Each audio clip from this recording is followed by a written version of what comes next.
सनातनी वेशभूषा है जो हमारी भारतीय संस्कृति का है। ये कोई अरब की संस्कृति का आया हुआ पहनावा नहीं है। और जो आपने कहा हिजाब में होना चाहिए, तो ये हिजाब जो है वो अरब से चल करके आया हुआ है, भारत का जन्मा हुआ नहीं है। मंदिर तोड़कर जब उन्होंने मस्जिद बनाया तो वो हमारे पूर्वज कहाँ रह गए? हमारे श्री राम प्रभु का जब वहाँ पर मंदिर था, उसको तोड़कर क्यों मस्जिद बनाई गई? हमारे इस्लाम को कोई खतरा नहीं, लेकिन सनातन हमारा धर्म था और धर्म है, और हमारे सभी भाई बहन हैं। हम बहुत सनातन का सम्मान करते हैं, सनातन धर्म का। 24 में तो मोदी जी आ रहे हैं, हम लोग का नारा 24 में चाय वाला, 29 में गाय वाला, माननीय योगी जी तो आना तो है। 24 में चाय वाला, 29 में गाय वाला। अच्छा, हाँ, वो योगी जी।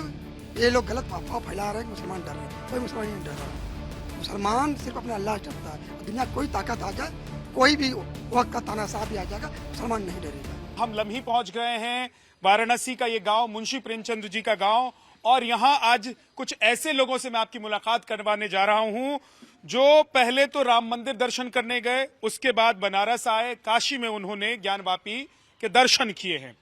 सवाल इसलिए है क्योंकि 24 का चुनाव आ रहा है। उससे पहले देश में एक माहौल ऐसा दिखाया जा रहा है कि मुस्लिम समाज के लोग बहुत भड़के हुए हैं, बहुत नाराज हैं, दिल में जहर भरा हुआ है, और जैसे ही मौका मिलेगा उस जहर को वो बाहर निकाल सकते हैं। लेकिन सिर्फ ये एक दिखावा है, ये एक प्रोपेगेंडा है।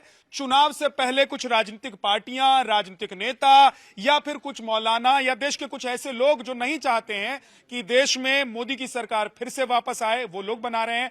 आज हम पूछेंगे इन्हीं लोगों से जो अलग अलग जगहों से आए हैं, लेकिन बनारस में आज हम मौजूद हैं, कि आखिर आप लोग राम मंदिर के दर्शन के बाद वाराणसी आए हैं और यहां आप लोग दर्शन भी कर चुके हैं। देखिए, वैसे तो नाज़रीन अंसारी हैं, आपको तो बुरखे में होना चाहिए था, है ना, आपको होना चाहिए हिजाब में, लेकिन त्रिपुंड लगाकर साड़ी और माला पहन कर आई हैं। ये तो गजब कर दे रही हैं आप। ऐसा करेंगी तो मुझे लग रहा है कि कई ऐसे नेता हैं या कई ऐसी पार्टियां जिसकी दुकान बंद हो जाएगी। देखिए, सबसे पहले तो मैं पहनावा, वेशभूषा और अपने वेशभूषा की बात करूंगी, तो ये मेरा सनातनी वेशभूषा है जो हमारी भारतीय संस्कृति का है। ये कोई अरब की संस्कृति का आया हुआ पहनावा नहीं है। और जो आपने कहा हिजाब में होना चाहिए, तो ये हिजाब जो है वो अरब से चल करके आया हुआ है, भारत का जन्मा हुआ नहीं है। हमारा जो पहनावा है वो साड़ी है। और बाबा विश्वनाथ के हम लोगों ने दर्शन किए, तो त्रिपुंड लगाना तो बनता है, क्योंकि बाबा विश्वनाथ के शिवलिंग पर हमेशा देखेंगे आप त्रिपुंड लगा हुआ रहता है। ये उन लोगों को एक संदेश है कि हम लोग अपनी जड़ों से अलग नहीं हुए। हमारे जड़ें, हमारी संस्कृति, हमारे पूर्वज एक है, एक थे और एक अभी तो लोग कह रहे हैं कि ये मोदी जी और योगी जी जब तक हैं तब तक शायद चुप बैठे हुए हैं, नहीं तो अंदर आग शोला भड़क रहा है। देखिए, ऐसा है कि उनके अंदर इतना शोला भड़क रहा है। तो 1947 में उन्होंने अपना शोला भड़काया था और पाकिस्तान बंटवारा हुआ था, उसके बाद बांग्लादेश भी बंटवारा हुआ था। अब वो भारत को कितने टुकड़े करना चाहते हैं? वो गजवाए हिंद का सपना देखना बंद कर दें, क्योंकि भारत के जो सनातनी मुसलमान है, हम जैसे राष्ट्रवादी मुसलमान है, ठाकुर राजा रईस जैसे सनातनी मुसलमान है, वो अपनी गर्दन कटाने के लिए तैयार हैं, क्योंकि ऐसे लोगों की दुकान बंद करना जरूरी है। और हम मुंहतोड़ जवाब देते हैं ऐसे गजवाए हिंद बनाने वालों को कि इस तरह का सपना देखना बंद करें। ठीक है, एक चीज और बताइए नाज़रीन जी, कि मोदी जी का 24 में आना क्या जरूरी है? बिल्कुल जरूरी है। 24 में भी आना, 29 में भी आना, और यूपी में योगी का भी आना जरूरी है। क्योंकि अगर मोदी जी नहीं रहेंगे तो आप देखिए, मोदी जी तो पूरे देश में, पूरी दुनिया में तहलका उन्होंने मचा के रखा है। पूरे भारत का डंका पूरे विश्व में बजा के रखा हुआ है। आज कतर जैसा दुबई में उन्होंने मंदिर बनवाया। अरब जैसा देश उदारता की तरफ बढ़ रहा है, वो अभी देवियों की पूजा फिर से शुरू कराने की, देवियों की मूर्ति वापस आ रही है। तो ये पूरे दुनिया में मोदी जी ने जो क्रांति लाई है ना, वो बहुत बड़ी चीज है। और पूरे भारत में, पूरे विश्व में भारत का नाम गौरव से ऊंचा हो रहा है। और हम सभी मुसलमान भारत में जितने सुरक्षित है, आप देख लीजिए पूरी दुनिया में कितने सुरक्षित हैं। जिस देश में मुसलमानों की आबादी ज्यादा है, क्या वहां पे मुसलमान सुरक्षित है? सीरिया है, चाहे अपने बगल में पाकिस्तान देख लीजिए, तालिबान ने अफगानिस्तान के साथ क्या किया, ये पूरी दुनिया देख रही है। ठीक है, अब ये देखिए कि मुस्लिम समाज के जो लोग हैं वो राम मंदिर दर्शन करने के बाद काशी आए हुए हैं। आपका क्या नाम है? मेरा नाम राहिल हसन है, प्रयागराज से आया हूँ। प्रयागराज से आए हुए हैं। ये बताइए कि ये कैसे हो गया कि फतवा जारी हो जाता था कि भैया वहां चले गए प्राण प्रतिष्ठा में, आप लोग सारी रेखाओं को, सारी सीमाओं को लांघकर राम मंदिर के पहले दर्शन करते हैं और उसके बाद आते हैं काशी। आप लोग क्या संदेश देना चाहते हैं और किसको संदेश देना चाहते हैं? संदेश उन नफरती लोग को देना चाहते हैं जो हमेशा नफरत की राजनीति करते हैं, नफरत फैलाते हैं हिंदू मुसलमान के बीच और अन्य जातियों के बीच फैलाते हैं। तो उस नफरत को कम, क्योंकि भारत की संस्कृति हमेशा रही है और हम लोग हमेशा मिलजुल के रहे हैं, त्योहार भी साथ में मनाते हैं, सब कुछ मनाते हैं। सिर्फ मंदिर ही जाने पर इतना विवाद क्यों करने लगते हैं कि अगर हम मंदिर गए हैं, दर्शन करते हैं या भगवान से कुछ सीखने को मिलता है या उनके बताए हुए रास्ते पर चलने का अनुसरण करने का हम लोग को मन करता है, तो उसमें क्यों आपत्ति? एक चीज बताइए कि राम मंदिर के बाद अब ये जो ज्ञानवापी में कोर्ट का फैसला है, उसका 24 के चुनाव में आप लोगों को लगता है कि असर पड़ेगा? क्या मुस्लिम समुदाय खफा है और वो वर्तमान में मोदी सरकार या योगी जी के खिलाफ जाकर 24 के चुनाव में वोट करेगा? देखिए, खफा तो नहीं है, बिल्कुल सब सुरक्षित हैं, सबको सम्मान, सबको न्याय मिल रहा है। बस कुछ लोग हैं जो हमेशा राजनीति करते हैं कि सोचते हैं कि कैसे मुसलमानों को बरगला के, भुसला के, कि उनको कब बताइए, अब इतने सालों से राज चल रहा है, नरेंद्र मोदी जी 10 साल लगभग हुए, योगी जी का लगभग दूसरा टर्म चल रहा है, कहाँ किसी के साथ अन्याय हुआ, किसी को मार रहे हैं, काट रहे हैं? तो ये सिर्फ राजनीति करते रहते हैं। हिंदुस्तान एक प्यार का और सबका साथ देने वाला देश रहा है और पूरी दुनिया इस चीज का सम्मान कर रही है। ठीक, आपका क्या नाम है?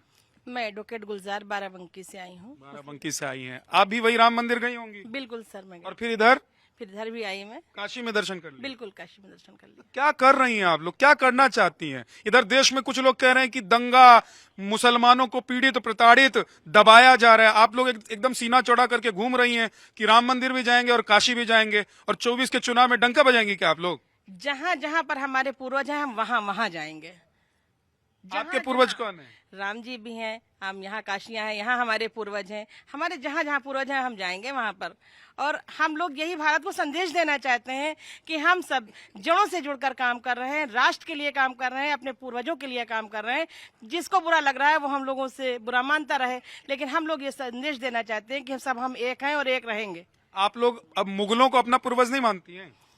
नहीं, मुगलों को क्या, जो लड़ाई झगड़ा करके ये विवादित करके गए उनको क्यों पूर्वज मानेंगे? जिन लोगों ने मंदिर तोड़कर मस्जिद बनाए उनको अपना पूर्वज नहीं मानती है? नहीं, मंदिर तोड़कर जब उन्होंने मस्जिद बनाया तो वो हमारे पूर्वज कहाँ रह गए? हमारे श्री राम प्रभु का जब वहाँ पर मंदिर था उसको तोड़कर क्यों मस्जिद बनाई गई? अभी हंगामा खड़ा हो जाता है। जैसे मैं पूछता हूं ना कि किसी मुस्लिम स्कॉलर या किसी ऐसे व्यक्ति से जो कट्टर विचारधारा का है कि मुगल आपके पूर्वज थे कि नहीं थे, तो एकदम वो गुस्से में आ जाते हैं। आपके चेहरे पर मुस्कान है।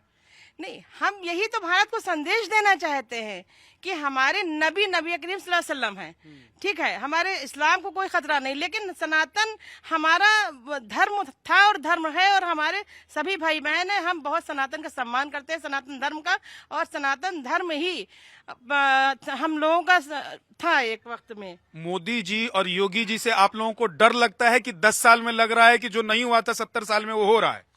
जो नहीं हुआ था 70 साल में अब वो हो रहा है। 3 तलाक खत्म हो गया, महिलाएं सुरक्षित हो गईं, बहू बेटियों का बलात्कार हो रहा था, लूटी जा रही थी इज्जतें। आज लड़कियां बिल्कुल शेर होकर बाहर घूम रही हैं। मेरी बेटी खुद विदेश से पढ़कर आई है, मैं बहुत खुश हूं कि आज अपने आप को सुरक्षित हम लोग महसूस कर रहे हैं, वरना क्या बहुत बुरी स्थिति थी महिलाओं की। आपका क्या नाम है? तौकीर अहमद। तौकीर भाई, क्या 24 में मोदी जी नहीं आने चाहिए? क्या उत्तर प्रदेश में योगी जी रहेंगे तो 24 में मुसलमान उत्तर प्रदेश के बीजेपी के साथ नहीं जाएंगे? क्या समाजवादी पार्टी नंबर 1 पार्टी उनके लिए है? क्या कांग्रेस पार्टी फेवरेट पार्टी है? भाई 24 में तो मोदी जी आ रहे हैं, तो हम लोग का नारा है 24 में चाय वाला, 29 में गाय वाला, माने योगी जी। ये तो आना तय है। 24 में चाय वाला, चाय वाला, 29 में गाय वाला। अच्छा, हाँ, वो योगी जी। आप विपक्षी पार्टी के पास कोई मुद्दा नहीं है, सिर्फ आप एक अखिलेश जी के पास क्या सोचे? अखिलेश जी मुस्लिम को लुभाने के लिए, इतना दिन याद नहीं, आज मुस्लिमों को लुभाने के लिए 75 जिला के प्रभारी अगर बनाए चुनाव सभा, ये लोकसभा प्रभारी, तो मुसलमान को बना रहे हैं, इसलिए कि मुस्लिम को वोट बैंक कैसे इस्तेमाल करेंगे? लुभा कर ले रहे हैं। आज मोदी जी सबका साथ सबका विकास पर काम कर रहे हैं जी। आज देखिए तकरीबन 80 करोड़ लोगों को मुफ्त में राशन मिल रहा है। पहले की सरकार में क्या था, राशन सड़ जाते थे, क्या हुआ भाई, बारिश आ गई 1000 टन गले सड़ गए, या तो फिर गलत नंबर स्कोर है। सपा की सरकार में अभी आपने देखा था, पिछले सपा सरकार में मुलायम सिंह मुख्यमंत्री थे, तो स्कूटर का, मोटरसाइकिल का नंबर लगा के नेपाल जाता था गल्ला। आज क्या, गरीब को मुफ्त मिल रहा है, करें फ्री के दे रहे हैं। एक चीज बताइए आप मुझे कि क्या सच में बताइएगा, दिल पे हाथ रख के बताइए। मैं नहीं चाहता हूं कि सिर्फ इसलिए आप बताइए क्योंकि आपको लग रहा है कि हमको ये बोलना है। सच में बताइएगा, क्या मुस्लिम समाज के भीतर एक डर है कि भाई साहब ये जो सरकार है या ये जो प्रधानमंत्री हैं या ये जो उत्तर प्रदेश के मुख्यमंत्री हैं, ये सनातनियों के हैं, इसलिए हमको चुप रहना है, बोलना ही नहीं है, कुछ चुपचाप रहना है, सब कुछ देखते रहना है। ये गलत फहमी है। मुसलमान सिर्फ डरता अपने अल्लाह से, किसी से नहीं डरता मुसलमान। ये सच्चाई है। ये लोग गलत अफवाह फैला रहे हैं कि मुसलमान डर रहे हैं। कोई मुसलमान नहीं डर रहा है। मुसलमान सिर्फ अपने अल्लाह से डरता है। और दुनिया कोई ताकत आ जाए, कोई भी वक्त का तानाशाह भी आ जाएगा, मुसलमान नहीं डरेगा। ये सच्चाई है। अच्छा, आज ये लोग कर जो योगी जी आज इस तरह काम करे, मोदी जी आज देश में काम कर रहे हैं। आज मुस्लिम बिरादरी के लोग सबसे ज्यादा लाभान्वित हो रहे हैं। 40-45% मुस्लिम को लाभ मिल रहा है, चाहे वो शौचालय योजना हो, चाहे आवास योजना हो, चाहे रोजगार गारंटी योजना, हर चीज में आज मुसलमान 45% लाभ ले रहा है।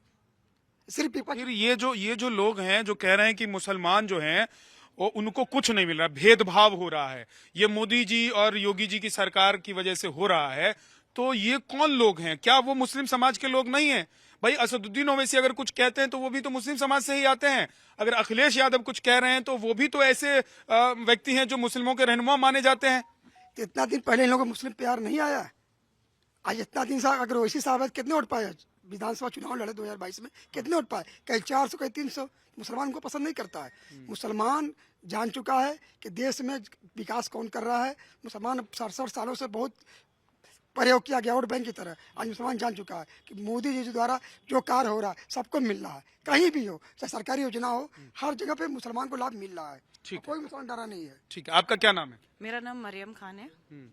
मिस खान, ये बताएं कि not miss Khan, Mrs Khan. अच्छा मिसिस खान, ये बताइए कि इधर सब ऐसा हंगामा चल रहा है कि ये जो 20% वोट है देश में मुसलमानों का, ये 24 में एक मुश्त बीजेपी को नहीं जाने वाला है, मोदी के खिलाफ होगा और उत्तर प्रदेश में योगी के खिलाफ हो। इसमें कितनी सच्चाई है? देखिए, इस वोट का जिम्मेदार कौन बन गया जो ये बात कह रहा है? कौन है? जिन लोगों को आप लोगों ने अभी तक नेता बनाकर रखा है। नहीं, हमने तो नहीं बनाया। और ऐसे बहुत लोग हैं जिन्होंने नहीं बनाया है। हमारा कोई ठेकेदार नहीं है। पहली चीज, हम अपने जिम्मेदार खुद हैं और अपना भला बेहतर खुद सोच सकते हैं। तो हमारे लिए क्या बेहतर है क्या नहीं, ये तो हम खुद समझ सकते हैं ना। तो पहली चीज, जो लोग ये कहते हैं कि ये इतने वोट फला पार्टी को जाएंगे, वो सबसे बड़े बेवकूफ हैं और दूसरों को बेवकूफ बना रहे हैं। क्योंकि उनको खुद नहीं पता उनका घर का वोट किसको जा रहा है। पहले वो अपना खुद कंफर्म कर ले, तब हमारी गारंटी दें किसी को। कोई हमारा रहनुमा नहीं है। अब हम एक चीज जानते हैं कि जो हमें बेहतर लगेगा, हमें वही करना है भाई। आपको क्या बेहतर लगेगा? अगर सीए आएगा तो आपको बेहतर लगेगा? हैं? बिल्कुल बिल्कुल। अगर इस बार सीए के खिलाफ लोग प्रदर्शन पे बैठे, तो जो वो भारतीय लोग हैं जो जानते हैं कि जो हो रहा है सही हो रहा है, तो फिर उसको लागू कराने के लिए हम लोग धरने पे बैठ जाएंगे। अलग से बैठ जाएंगे? मतलब सड़क के एक तरफ उधर वो बैठेंगे, दूसरी तरफ आप। बैठ जाए, इसलिए क्योंकि वो जो लोग बैठते हैं उसको एक मुस्लिम चेहरा दे दिया जाता है कि मुसलमान बैठे हैं। तो भाई मैं भी तो पठान हूँ, मैं भी तो मुसलमान हूँ, तो उसमें तो मैं भी आ गई ना। पठान डरेगा नहीं, झुकेगा नहीं। जाहिर सी बात है भाई, पठान है, नहीं झुक सकते ना डर सकते। अपना बेहतर और अपना फैसला हम खुद करते हैं। तो हम बैठे यूसीसी अगर देश में आया तो भी अरे मैं भारतीय हूँ, मुझे डर नहीं है भाई। तो आपके धर्म में हस्तक्षेप नहीं हो जाएगा? अब ये बताइए, यूसीसी का हमारे हदीस में कहाँ जिक्र है कि ये हो गया इंटरफेरेंस? कहाँ हो गया? क्यों लग रहा है आपको कि कुछ मुस्लिम समाज के लोग या मौलाना या कुछ पार्टियां जो हैं वो विरोध कर रही हैं यूसीसी का, यूनिफॉर्म सिविल कोड का? जो कॉमन लोग बैठते हैं धरने पर, वो कॉमन लोग हैं। एक खुद ही लोगों को सोच लेना चाहिए और अकल लगाना चाहिए। जो लोग बैठे हैं इसको एक कम्युनिटी ना समझी जाए। ये किसी तो आपको कोई कम्युनिटी कैसे समझ ले? अगर उन लोगों को नहीं समझा जाए तो मिसिस खान को कैसे समझ लें? उनको ना समझने का एक रीजन है कि भाई आम लोग बैठे हैं, सब धरने पे बैठ गए, तो उनके घर का खर्चा कैसे चल रहा है?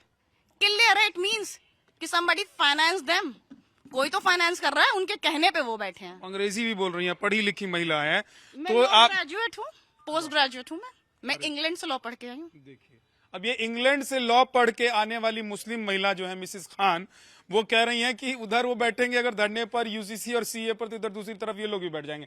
तो ये एक नई जागरूकता हुई है खासतौर से मुस्लिम समुदाय में कि अगर एक चेहरा पेश करने की कोशिश होगी तो हम उस चेहरे को मिटा देंगे जो गलत है, गलत तरीके से पेश कर। आपका क्या नाम है जी? मुजीब सिद्दीकी। आप कहाँ गए दर्शन करने के लिए? हम तो फिलहाल यहीं आए हैं, काशी आए हैं दर्शन करने के लिए। आप कहाँ के रहने वाले हैं? कानपुर देहात। तो उधर फतवा तो नहीं, उधर घर पहुंच गया होगा आपके घर? कोई चीज का फतवा नहीं। आ गया तो कोई बात नहीं। फतवे को नहीं मानते हैं? नहीं मानते। किसको मानते हैं? जायज मानते हैं, नाजायज नहीं मानते हैं। अच्छा। जो जायज है गलत कर नहीं रहे हैं। ये हमारा हिंदुस्तान है और हमारा हक बनता है यहाँ दर्शन करने का, जाने का। ऐसा नहीं है कि मतलब वो चीज हमें नहीं करना है, हमें सब करना है, सब मानना है। लेकिन ला इलाहा इल्लल्लाह मुहम्मदुर रसूलुल्लाह ये आप नहीं मानते हैं? नहीं मानते, हमारा कलमा है। तो फिर अगर आप जाएंगे काशी में दर्शन करने तो फिर कैसे हो रह जाएंगे आप, और आपका एक ही खुदा कैसे होगा? नहीं तो खुदा अल्लाह अलग है, खुदा हमारा अलग है और ये सब खुदा के भेजे हुए हैं। ये सब खुदा के भेजे हुए ये हैं। खुदा के भेजे हुए जो हैं ये क्या राग द्वेष फैला रहे हैं? नहीं, ऐसा नहीं है, फैला नहीं रहे। कुछ लोग जो कहते हैं ना कि अगर चले जाओगे मंदिर में तो तुम्हारा धर्म खतरे में पड़ जाएगा, वंदे मातरम कह दो तो खतरे में पड़ जाएगा, मोदी के साथ खड़े हो गए तो तुम समझ लो कि मुसलमानों के साथ नहीं हो। उनकी सोच है, ये हमारी सोच नहीं है। वो क्या कह रहे हैं वो हमारी सोच नहीं है, उनकी सोच है, उन लोगों की सोच है। हम इस पे जरा भी नहीं मानते हैं क्या है क्या नहीं है। समझ रहे हो आप? अच्छा, आपका क्या नाम है जी? मोहम्मद उस्मान गनी, कानपुर से हूँ। एकदम नाम के साथ फर्राटे के साथ आपने जैसे बताया कानपुर से आए हैं, तो आप भी अयोध्या भी गए थे? जी अयोध्या भी गए तो यहाँ ज्ञानवापी मस्जिद भी आए थे दर्शन करने। दोनों जगह दर्शन करके दर्शन आए। किए। तो मैं क्या पूछूं आपसे, आप ही बताइए जो मन करता है। आप जब आप राम मंदिर के दर्शन कर लिए हैं, यहाँ पर ज्ञानवापी में चले गए, तो मुझे तो लगता है कि अभी आपके लिए आ जाएगा कि भाई आप मुसलमान रहे ही नहीं, आप धर्म परिवर्तन कर लीजिए, नहीं, निकाल देंगे धर्म से बाहर। फतवा मौलाना देते कमजोर ईमान वालों को। हाँ। हम लोग ईमान वाले हैं, मानने वाले हैं, उस खुदा की इबादत करने वाले हैं। और हमारा मजहब ये नहीं कहता कि हम किसी स्थान पर जाकर किसी पूर्वज को देखने जाते हैं, अपने पूर्वजों को, तो हमारा मजहब नहीं खराब होगा। मजहब नहीं खराब होगा। ये कमजोर लोगों को डराया जाता है। अच्छा, आप राम जी आप लोगों के पूर्वज हैं? पूर्वज है। कैसे पूर्वज हैं? मैं अयोध्या पासी का रहने वाला हूँ। हाँ, मेरा जिला वही लगता है। आप लोग ये मानते हैं कि राम जी जो है हमारे पूर्वज हैं? पूर्वज हमारे पूर्वज है। अच्छा। अगर राम है तो रामनवमी भी है। हाँ। राम लीला जो होती है वो भी होती है। यादगार मनाई जा रही है, क्यों मनाई जा रही है? क्योंकि कल्पना नहीं ना, ये है चीज, हकीकत है तो वो दिखाई जा रही है। तो मुगल कौन थे फिर आप लोगों के? मुगल तो बाहर से आए थे, उन्होंने राज करा। कई राज आए चले गए, राजवंश आ गए। मुगलों को अपना मानते हैं कि नहीं मानते? नहीं, मुगल हमारे नहीं थे। तो मुगलों ने जो यहाँ पर मस्जिदें बनवाई, इमारतें बनवाई, उन सबको भी आप लोग अपना मानते हैं कि नहीं मानते? नहीं, उनकी पूजा पद्धति थी, उन्होंने बनवाई थी अपनी पूजा पद्धति के हिसाब से। मंदिर मस्जिदें जो बनवाई थी उनका वो। आप लोग ये मानते हैं कि भारत में अतिक्रमण हुआ, आक्रमण हुआ, मंदिरों को तोड़ा गया और अब वो सब चीजें ठीक हो रही हैं? हाँ, बेशक हो रही है, क्योंकि वो जो है इतिहास सब ये बता रहा है। पहले इतिहासों को दूर रखा गया लोगों से, अब लोग जागरूक हो रहे हैं, महिलाएं भी जागरूक। आपको दर्द नहीं हो रहा है कि अगर बाबरी मस्जिद उधर शहीद हो गई, इधर ज्ञानवापी का मंदिर अगर बनने का फैसला आ जाता है कोर्ट से, तो इस मस्जिद को भी हटाना पड़ेगा? भाई, हमारा ईमान ये है कि जो करता अल्लाह की इजाजत करती है। जो भी होता दुनिया में अल्लाह से होता है, तो जो होगा अल्लाह के उससे होगा। अच्छा, जो होगा वो अल्लाह के उससे होगा। ये तो कह रहे हैं कि जो होगा अल्लाह के उससे होगा। होगा तो यहाँ कोर्ट के फैसले से। ऐसा है, विदेशी मुगल। भाई साहब, आप लोग इधर इधर आ जाइए। नहीं डरिए, मैं किसी के पास नहीं आऊंगा। आप मुझे हाथ उठा के बता दीजिए कि हमारे पास मत आइएगा, तो हम नहीं आएंगे। हाँ, आ जाइए, आइए जी, बोलिए। ऐसा है, हाँ। यहाँ के ऊपर विदेशी आक्रमणकारी मुगल आए और भारत में एक अभियान चलाया, बदबद का अभियान चला और यहाँ के ऊपर लाखों मंदिर गिराए गए। मंदिर बनाना साम्राज्यता और मंदिर बनाना बंद निरपेक्षता। तो नहीं, लेकिन ऐसे वक्त में जब 24 का चुनाव हो तो मंदिर में प्राण प्रतिष्ठा करवा देना, ज्ञानवापी का फैसला आ जाना, ये तो लोग कहेंगे ही कि भाई साहब चुनाव से पहले माहौल बनाए रहे हैं। देखिए, इस समय बयान आप मुसलमानों के बीच में ले रहे हैं। मुसलमान लोग बीच में जो बयान ले रहे हैं, जो सरकार है केंद्र की, उत्तर प्रदेश को इस्लामिक पैटर्न के ऊपर सरकार चल रही है। आप सऊदी में देखिए, अगर कोई किसी को आंख मारता तो आंख निकाल ली जाती, कहीं चोरी करता है तो उसके हाथ काट दिया जाता। लेकिन यहाँ के ऊपर ऐसा नहीं। लोकतंत्र की रक्षा करते हुए कोई अतीक के नाम से इस्लाम नहीं जाना जाएगा, ये संदेश दिया जा रहा। मुख्तार अंसारी के नाम से संदेश इस्लाम नहीं जाना जाएगा। इस्लाम पहले समझ लीजिए क्या है। मौलानाओं ने इस्लाम को अपनी दुकान बनाया। मुस्लिम राष्ट्रीय मंच का कॉन्सेप्ट साफ है कि हम गुमराही से खुद निकलेंगे, दुनिया को गुमराही से निकालेंगे। दीनी तालीम छेड़ेंगे नहीं, दुनियावी तालीम छोड़ेंगे नहीं। शरीयत है। यूसीसी आएगा तो दीनी तालीम नहीं छिड़ेगा? अरे कहीं कुछ नहीं, जो लेटा है लेट गाड़ा जाएगा, जो जिसको बहाना है बहाया जाएगा। कहाँ से ये हो रहा है? दूसरी चीज ये है कि उसकी शरीयत है बाकायदा कि ऐ मोमिनो, अपने पूरे वर्ल्ड में फैल जाना, लेकिन वहाँ की हुकूमत का हुक्म मानना।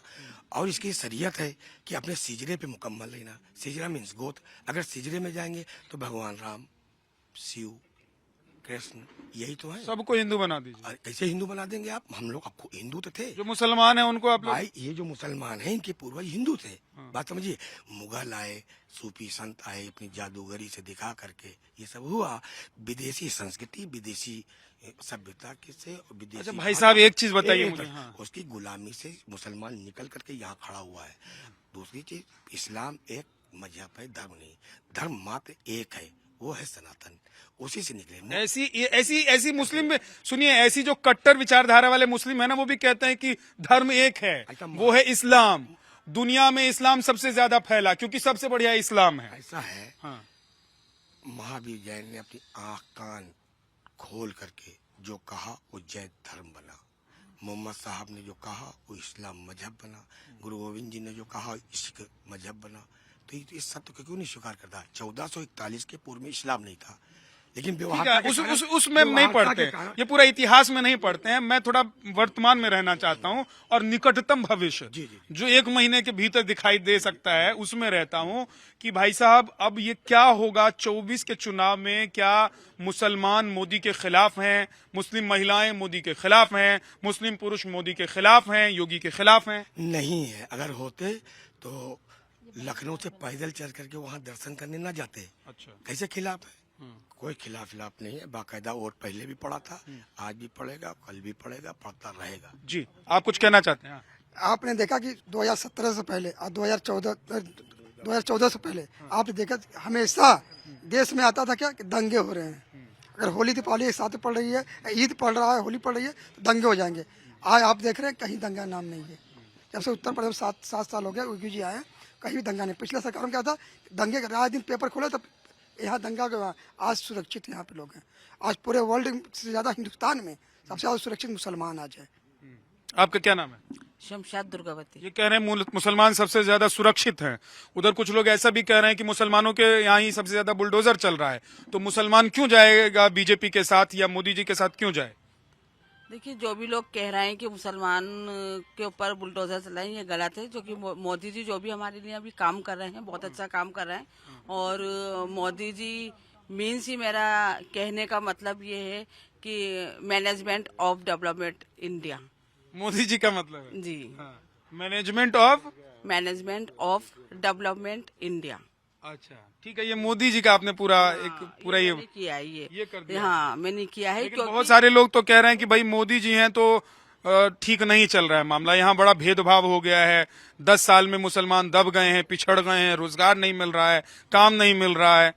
देखिए, वो लोग कह रहे हैं जिन्होंने अपनी दुकानें खोल रखी हैं, जैसे कि परचूनी की दुकानें खुलती हैं और वो रेजगारी की तरह बज रहा है। ऐसा कुछ नहीं है। जो शिक्षित मुसलमान है वो जानता है कि मोदी जी के आने के बाद में हमारे हिंदुस्तान के अंदर कितना विकास हुआ है। सब लोग ही जानते हैं। आप लोग भी समझ गए? हाँ, हम लोग। तो क्या वो पहले जो कांग्रेस के जमाने में सरकार थी उसमें मुसलमानों का विकास नहीं होता था? उस टाइम में जो मुस्लिम थे वो शिक्षित नहीं थे, इसलिए वो कांग्रेस के साथ थे। आज कांग्रेस के साथ कोई नहीं है। ये देखिए, ये तो कह रही है कि विदेश से पढ़ के आई हैं और इस आज हम बता दें कि आज पिछले सरकारों ने मुसलमानों को अशिक्षित के पूरा सहयोग रहा कि ये शिक्षित न हो। क्योंकि आज मोदी जी कह रहे हैं कि एक हाथ में मुसलमान को लैपटॉप दूंगा, एक हाथ में कुरान। आज कौन कर रहा है? देश का पीएम हमारा मोदी जी कर रहे हैं। आज मुसलमान के बारे में सोच रहे हैं। आप मदरसों का अधिकरण कर रहे हैं। तो अब ये विपक्ष पार्टियां इल्जाम लगाती रहती हैं। ये सिर्फ इनको वोट बैंक चाहिए। अब मुसलमान जान चुका है कि हमारी भविष्य कहाँ है, किसके साथ है। एक सेकंड में जी कह दीजिए। भाई एक बात कहना चाहूंगा कि हम लोग प्रयागराज में रहते हैं। अटाला मुस्लिम का एक गढ़ है, वहाँ करीब हम लोग 7,000 मुस्लिम महिलाओं को गैस कनेक्शन दे चुके हैं। और आप यकीन मानिए, आप आइए किसी दिन, आपको मैं इनवाइट भी करूंगा। अभी चुनाव आएगा, आप देखेंगे किस तरह की मुस्लिम महिलाएं भीड़ लगाती हैं, चाहे पेंशन योजना हो, चाहे वृद्धा पेंशन योजना हो, और ये गैस उज्ज्वला आवास सबका लाभ मिल रहा है और एक भी उनके साथ भेदभाव नहीं होता। और दूसरा, आप देखेंगे कि बीजेपी कार्यालय में भी आप चले जाएंगे, जितनी मुस्लिम महिलाएं या पुरुष आते हैं, सारे पदाधिकारी उनकी बात सुनते हैं, जहां उनकी जरूरत होती है फोन करते हैं, उनका निवारण करते हैं। तो ये तो बिल्कुल गलत है। इस तरह चलिए, मैं कोशिश करूंगा कि जो जगह आप बता रहे हैं, क्योंकि मुझे उत्तर प्रदेश में घूमना ही है, तो बनारस आ गए हैं तो काशी भी जाएंगे। मैं कोशिश करूंगा कि वहां भी पहुंचूं और आप जो कह रहे हैं उसकी सच्चाई भी मैं पड़ताल करूं और ये भी देखूं कि सच में क्या मुस्लिम समाज के, मुस्लिम वर्ग लोग जो हैं, मुस्लिम वर्ग के, वो सच में क्या इस सरकार से खुश हैं कि नहीं है। आपका क्या नाम है? डॉक्टर नज़मा परवीन। नज़मा परवीन जी। तो ये बताएं कि इधर जो सब बातें अभी तक हुई हैं इसमें कितनी सच्चाई आपको लग रही है? ये सच है कि मुसलमानों का मन बदला है, मुसलमान ये समझ रहे हैं कि किसके साथ जाना चाहिए, नहीं जाना चाहिए? देखिए, वक्त तो बदल चुका है क्योंकि सबको ये समझ में आ चुका है कि सच क्या है और झूठ क्या है।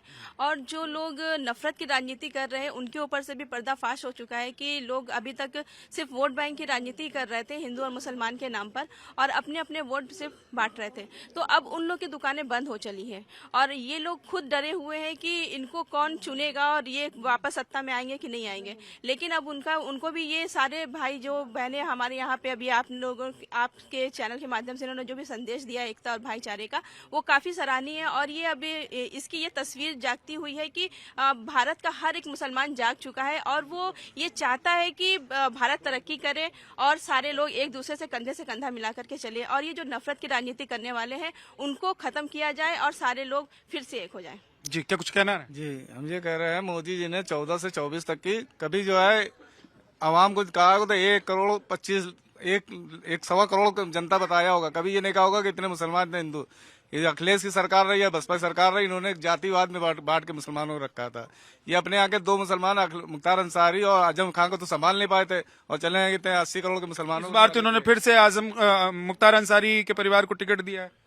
वो संभाल तो नहीं पा रहे, उनको चाहिए माफिया आदमी ना, सीधा साधा देश चलाने वाला राजभक्त नहीं चाहिए उनको। अच्छा, चलिए ठीक है। अब एक यक्ष प्रश्न है, आप इधर आ जाइए, थोड़े से इधर लाइट ठीक आएगी। एक यक्ष प्रश्न मेरा है कि ये बताइए कि मुस्लिम समाज के जो लोग हैं, मुस्लिम महिलाएं या मुस्लिम पुरुष जो हैं, वो मोदी जी के साथ या योगी जी के नाम पर 24 में चुनाव में बीजेपी को क्यों वोट कर देंगे? इतना अच्छा काम हो रहा है तो बीजेपी को वोट क्यों नहीं करेंगे? क्या अच्छा अभी वैसे तो बोलने के लिए कुछ बचा नहीं, क्योंकि सभी ने सब कुछ बोल दिया है। अब इसके आगे हम क्या बोले, क्योंकि तारीफें तो कम होती ही नहीं है। बाकी काम तो अच्छा ही हो रहा है बीजेपी में। और रही बात वोट क्यों देंगे, किस लिए देंगे, तो जिसे फायदे मिलते हैं तो इंसान फायदा ही सोचता है कि 2 वक्त की अगर रोटी मिल रही है तो वो उसी तरफ भागता है।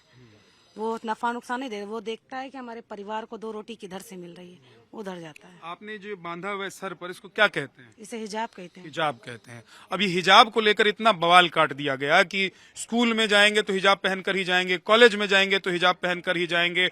ये सरकार जो है वो हिजाब के खिलाफ है, मुस्लिम महिलाओं के खिलाफ है। तो आप लोगों को सच में लग रहा है कि ये सब खिलाफ हैं, या स्कूल का एक कोड होता है, कॉलेज का एक ड्रेस कोड होता है, उसको फॉलो करना चाहिए? ये धर्म के खिलाफ है या कुछ लोग ऐसा प्रोपेगेंडा फैला रहे हैं? धर्म के खिलाफ क्या है, कुछ नहीं है।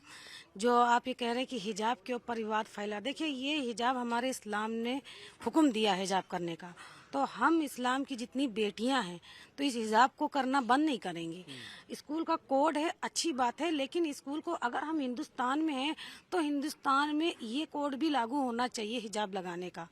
रही बात सरकार विरोध करी या क्या करी, ऐसा कुछ नहीं है। सरकार सपोर्ट करी, बस ये है कि कुछ बातें घर से निकल के ना चौखट तक रह जाती, पहुंच नहीं पाती है बाहर तक, तो बस इस टाइम यही हो रहा है। बाकी हिजाब पे ऐसा कोई विवाद नहीं हो रहा। बाकी कुछ लोग हैं। आप एक चीज बताइए, एक चीज और बताइए, क्योंकि एक हमारा सेगमेंट भी है, क्योंकि कुछ मेरा कुछ तुम्हारा है ना, तो कुछ मेरा इन लोगों ने बहुत सारा बोल दिया, कुछ तुम्हारा में आप थोड़ा कुछ बताइए कि इस सरकार को और क्या करना चाहिए। जैसा आपने कहा कि हिजाब को लेकर भी एक ऐसा भी रूल आना चाहिए कि भाई मुस्लिम बेटियां जो हैं वो हिजाब बांधकर स्कूल कॉलेज जा सकती हैं, तो और क्या आपको लगता है कि इस सरकार में होना चाहिए? बस सरकार में ये होना चाहिए, चाहे ये सरकार कोई भी सरकार हो, बस इतना कहना चाहेंगे जो इतिहास में गलतियां हुई हैं वो आज में ना दोहराई जाए, फिर वो चाहे कोई भी गलती हो, क्योंकि इतिहास में गलती की गई वो आज दोहराएंगे तो हिंदुस्तान के बाहर तो बात जाती है, आवाज भी जाती है और न्यूज भी जाती है, तो मजाक बनता है। किस तरह की गलतियां? अब बहुत सी गलतियां होती हैं इतिहास में, जैसे कहते हैं कि फला जगह मस्जिद थी तो उन्होंने मंदिर तोड़ के बना दिया, तो उन्होंने कहा कि फला जगह मंदिर था तो उन्होंने मस्जिद तोड़ के, तो जो उन लोगों ने गलतियां करी है तो वो गलती हम क्यों करें? हमें उनकी गलतियों से सीख लेना, उनके मुंह पर एक जोरदार तमाचा मारना है कि तुमने ये गलती करी है, लेकिन हम तुम्हारी गलती को सम्मान करेंगे और आगे हम ये गलती नहीं दोहराएंगे।